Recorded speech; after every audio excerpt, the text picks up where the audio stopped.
Welcome to this channel, Kojex Consult Edu and ICT. This is our YouTube channel and we deal with standardized tests. And today we'll be looking at IELTS. It's going.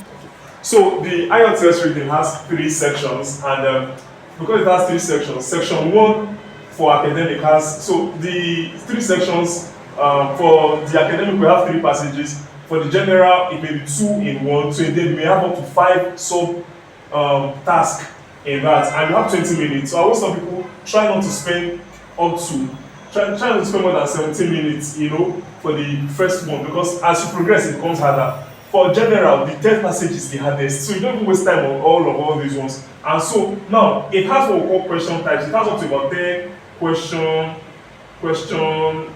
So it has up to 10 question types. It has up to 10 question types and 3 sections, and you have 60 minutes.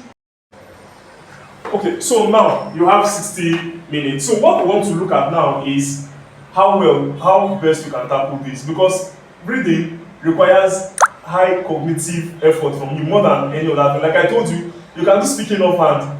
Someone can just begin with just be talking, but reading, if you do not look at some linguistic cues, and take advantage of them, you may not be able to answer the questions, because the answers to questions are hidden in plain sight. So they are there, but you have to decode them. And if you do not, so sometimes it's almost natural, you just pick it and you're reading, you're picking answers. But sometimes you come across some passages that are not just, sometimes you say, today's not just my day. They will have to dig deep into your skills set to be able to answer those questions. So we'll be looking at what we call tips to tackling this reading. Number 1 is using what we call keywords.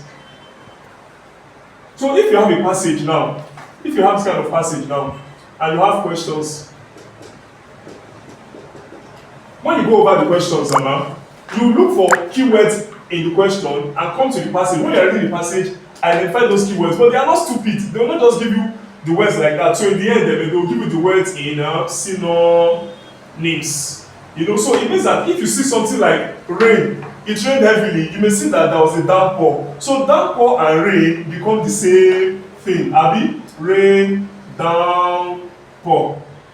So rain, downpour. So you don't just find them as they are. Then number 3, I always tell people that always go through the questions first. If you have 5 questions now, like this section 1 now, passage 1, would have about 12 questions.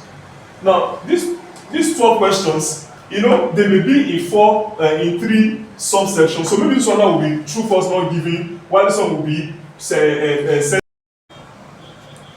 so now, by the time you now go through this, read these questions, memorize them, and then start reading the passage. When you start reading the passage,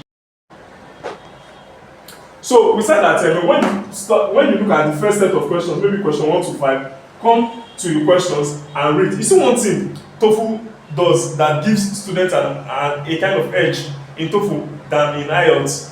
If you have a passage like this in TOEFL, you have a passage like this. Question 1 will tell you according to paragraph 1. So question 1 is telling you go to paragraph 1, and so you don't have to read the whole passage.